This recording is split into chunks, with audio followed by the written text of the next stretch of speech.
Jacob was the kind of person who enjoyed traveling alone. This time, he decided to take an adventure in the mountains. But when he arrived at the foot of the mountain, it was already getting dark. Realizing he wouldn't make it to the summit by nightfall, he reluctantly checked into an inn at the base of the mountain. The place was old and a little run down, but it would do.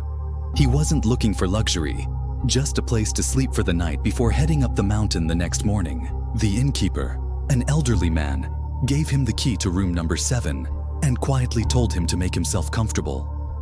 It felt like a quiet, isolated place, but there was something about it that made him uneasy. He couldn't put his finger on it. That night, Jacob went to bed early, intending to leave at dawn. But as soon as he lay down, the quiet of the room was broken by faint noises coming from next door. At first, it was just the creaking of the bed, rhythmic and slow, like someone shifting beneath the weight of the covers. Then came the sound of a woman's laughter, soft, low, and strangely inviting. It was the kind of laugh that would make anyone stop and listen, almost too enticing for comfort. Perhaps another guest was enjoying their night. He turned over, pulling the covers up to his chin, trying to ignore it. Just one night, he thought. It's just one night. I'll get some sleep. Then he heard a knock at the door. At first, it was soft, but then it grew louder, more urgent. Standing in the doorway was a woman, dressed in a way that left little to the imagination.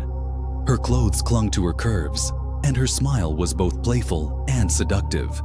She gave him a slow, teasing wink, her eyes locking onto his with an intensity that made his pulse quicken. Seems here was the woman who played with another guest next to the door. Without saying a word, she stepped inside, like she belonged there. He stood there, unable to stop her, and before he knew it, they were in bed together. The room felt warm, heavy with passion. Afterwards, lying there in the dim light, Jacob felt something was off. Something didn't feel right. The room suddenly seemed colder.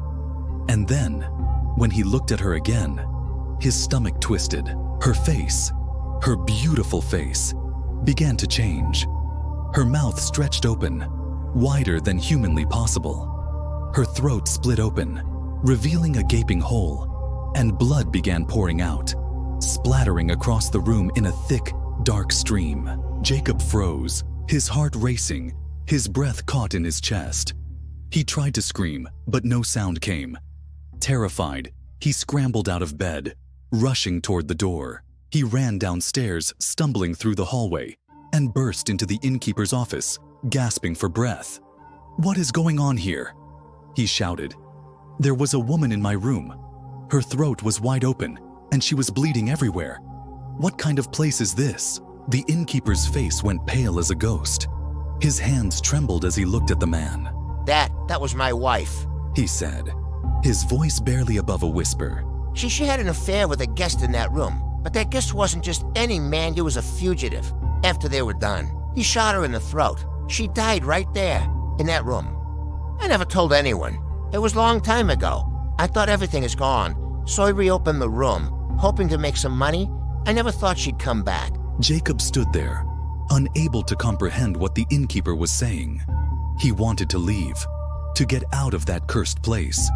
But the mountains were isolated, and it was too late to find another way out. Reluctantly, he asked the innkeeper to move him to another room. The innkeeper agreed quickly, offering him a free stay as compensation. The man reluctantly accepted. Unable to sleep in the new room, Jacob picked up his phone and called a friend, eager to share what had happened. As he recounted the strange events, the groaning from the room next door started again. Soft at first, then growing louder. Jacob felt a surge of courage, and against his better judgment, he tiptoed over to the door. He couldn't let another man fall victim to whatever was haunting that place. Slowly, he bent down and peered through the crack in the door, trying to see inside. On the other end of the phone, his friend's voice trembled with disbelief. "That hotel, the one you're staying in, that place was shut down years ago. They say there was a murder. The innkeeper's wife caught him having affairs with a guest. She shot him multiple times, then turned the gun on herself. You're saying the innkeeper, does he have a hole in his head?"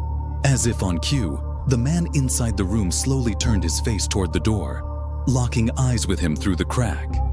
It was the innkeeper, not another guest. The innkeeper smiled, a slow, unnatural grin, and blood began to ooze from the bullet holes in his forehead, trickling down his face like thick black oil. Suddenly, the unmistakable sound of a gun being cocked rang out in the silence, followed by the sickening splash of blood hitting the floor.